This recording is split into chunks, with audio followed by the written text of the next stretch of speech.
Encienden todas las alertas, pues la vida del ministro de la Suprema Corte de Justicia, Arturo Saldívar, corre peligro. Esto después de las impactantes revelaciones que dio que serían pieza clave para poder llevar a Calderón ante la justicia. Se dio el asunto de la guardería ABC, que yo presenté un proyecto responsabilizando a altos funcionarios de su gobierno, del gobierno del estado y del municipio donde había ocurrido esto. Obviamente hubo una operación de Estado en la Corte para que este asunto no pasara. Solo votamos a favor de mi proyecto, Juan Silva Mesa, Olga Sánchez Cordero. Un domingo, yendo yo con mi familia, pues de repente se nos cierran 3 camionetas de la Policía Federal. A un magistrado de la Suprema Corte. A un ministro de funciones de la ministro de la Suprema Corte le hicieron. Se baja con, nos robamos lo que quisimos. Esto a un ministro en funciones es una barbaridad. Nunca había sucedido y es el mayor atentado a la independencia judicial, a la separación de poderes. Totalmente.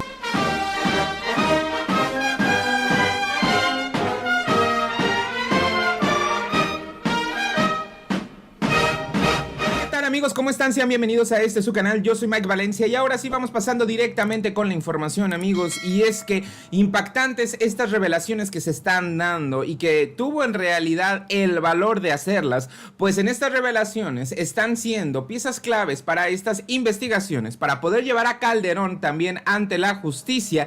Y no solo eso, pues después de haberlas dado, responsabiliza directamente a Calderón y también a Genaro y todos sus compinches alrededor de cualquier cosa que pueda pasarle a él y a su familia. Vamos viendo sus declaraciones.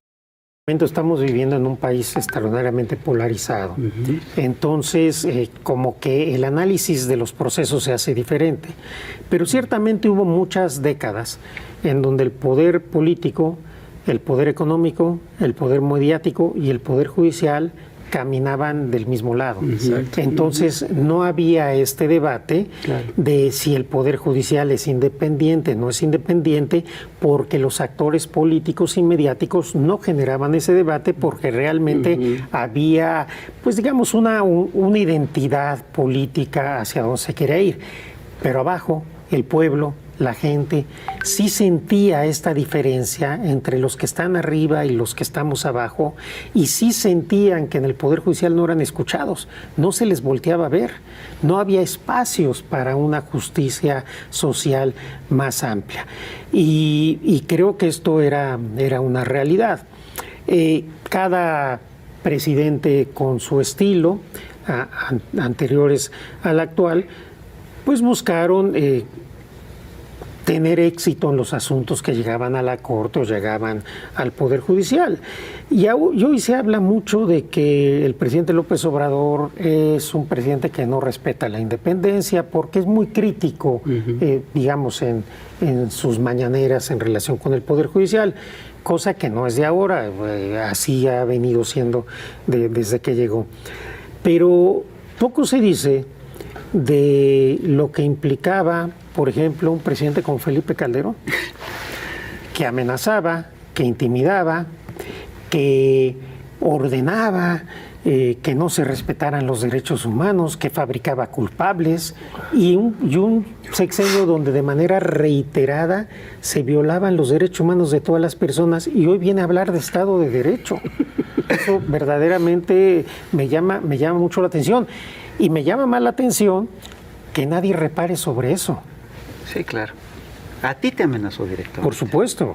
A mí me amenazó el régimen de Calderón. Hay una experiencia directamente con la Secretaría de Seguridad al mando de Genaro García Luna. Efectivamente, yo tuve 2 momentos, digamos, complicados con el presidente Calderón. El primero fue cuando se dio el asunto de la guardería ABC, que yo presenté un proyecto responsabilizando a altos funcionarios de su gobierno, del gobierno del estado y del municipio donde había ocurrido esto. Obviamente hubo una operación de Estado en la Corte para que este asunto no pasara. Solo votamos a favor de mi proyecto, Juan Silva Mesa, Olga Sánchez Cordero y yo. Y ahí hubo un enfrentamiento fuerte con el secretario de Gobernación, Fernando Gómez Mon, y una operación mediática muy, muy fuerte. En esa reunión, en esa sesión de la Corte, hubo algunos ministros que leyeron como su dictamen los documentos, los memorandan que nos habían ido a llevar las autoridades. ¿De veras? Sí. Y obviamente que si ustedes ven esas sesiones, se dan cuenta cómo la Corte en ese momento operó para generar una impunidad en ese asunto. O sea, de la Secretaría de Gobernación les llevaron. No, estaba todo el gabinete. Todo el gabinete estaba en la Corte, el secretario de Comunicaciones, que antes había sido director del IMSS, el consejero jurídico, todo el gabinete.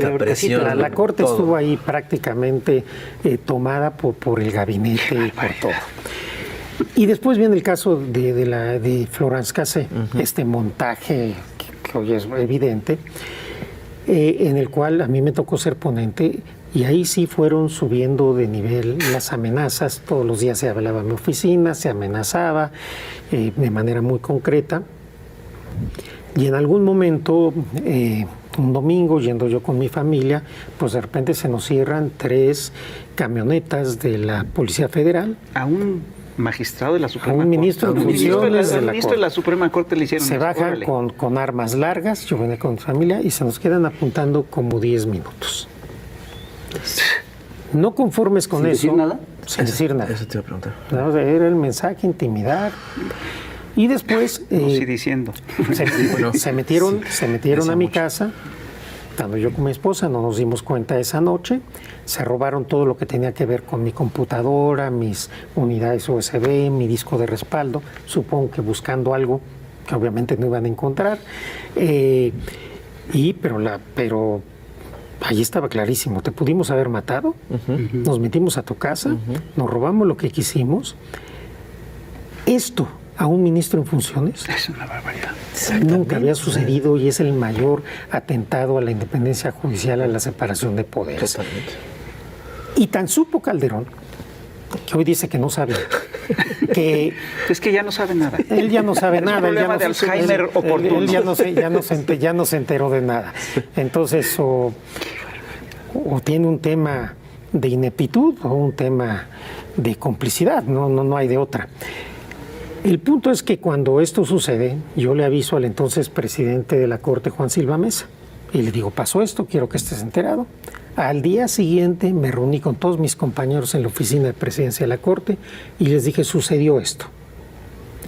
No voy a denunciar, no voy a salir mediáticamente porque generaría una crisis institucional. Pero hago responsable a Felipe Calderón y a García Luna de cualquier cosa que me pase a mí y a mi familia. Y ustedes ya lo saben. Y luego se empezó a filtrar por ahí lo que había pasado. Pero ¿por qué Calderón sí sabía? Me llama porque yo le pedí al presidente de la Corte que avisara al presidente de la República que había ocurrido. Me llama, me dice que se había enterado lo que había pasado. Si yo sospechaba de alguien, pues no modo de decirle que de él. Yo digo, y me dice, oiga, pues si quiere le puedo dar seguridad por parte de la Secretaría de Seguridad Pública. No, presidente, yo no confío en su Secretaría de Seguridad Pública. Hola. Y me dice, bueno, si quiere le puedo mandar un escolta del Estado Mayor. Le dije, en el Ejército Mexicano sí confío, presidente. Se lo agradezco, se lo acepto. Tan supo que durante 3 meses yo tuve escolta del Estado Mayor Presidencial. El único que pudo haber ordenado, esto desde que se registró, el único que pudo haber ordenado que a un ministro que no es presidente traiga seguridad del Estado Mayor es el presidente. Y eso tan fácil como pedirle información. Por eso desde que yo revelé esto ya no he hablado. Porque sabe, no solamente lo supo en tiempo real. Platicó conmigo, seguramente también se le olvidó la llamada telefónica, pero esto fue algo real que sucedió. Entonces, hay mucha hipocresía ahora en hablar que se afecta la independencia judicial y que si yo fui esto o aquello en mi presidencia. No, yo guardé la dignidad, el decoro, la independencia del Poder Judicial. Ahí están todas las sentencias de la Corte, de las juezas, jueces, magistrados y magistradas que se defienden solas. No hubo ninguna sumisión, hubo una independencia absoluta del Poder Judicial Federal. Lo que sí no hubo fue amenazas, intimidaciones, violación de derechos humanos hacia jueces, juezas, ya no digamos ministros o ministras. Y eso sí sucedió en el sexenio de Felipe Calderón. Y creo que si hubiera alguna duda, Pues hoy, después de lo que sucedió, Sí, después de que ha sido declarado culpable esta persona, pues creo que ya ninguno nos cabe duda del nivel de delincuente, de violador de derechos humanos que es Genaro García Luna, y que es extraordinariamente improbable, por no decir imposible, que Felipe Calderón no se haya enterado de nada. ¡Ah, caramba! He referido que el gobierno de Felipe Calderón fue el crimen institucionalizado. Así es. Definitivamente se dio una violación generalizada de derechos humanos. No había no solo el cuidado de que no se violaran, sino eran irrelevantes. Muchas desapariciones forzadas, mucha gente que fue privada de la vida en operativos. Una guerra absurda en donde casi no había heridos, había solo muertos. Donde tenían un testigo protegido, secreto o anónimo, que había estado en todos los asuntos de todos los carteles, y en la misma persona, que no sé al final si existía o no, era el testigo que estaba en todos los juicios.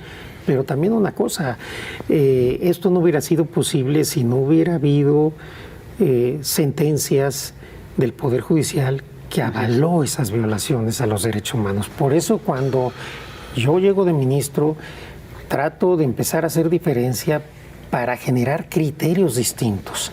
Y a partir de ahí es que empezamos a tener un debido proceso en México y empezamos a tener resoluciones de la Corte y de los jueces garantistas que protegen a las personas de estas fabricaciones, de la tortura, de tanta injusticia, porque nuestro sistema penal es profundamente injusto. Hay miles de personas inocentes en la cárcel y la mayoría de ellas son pobres. Y cuando se trata de mujeres es todavía más crítico, más lamentable, más triste, porque tenemos un proceso penal y un sistema penal y un sistema carcelario muy descompuesto. Tenemos que hacer muchos esfuerzos para tratar de revertirlo, pero creo que particularmente en esa administración se hizo un daño tremendo a la justicia, al Estado de Derecho, a la vida, a la dignidad de millones de personas en México.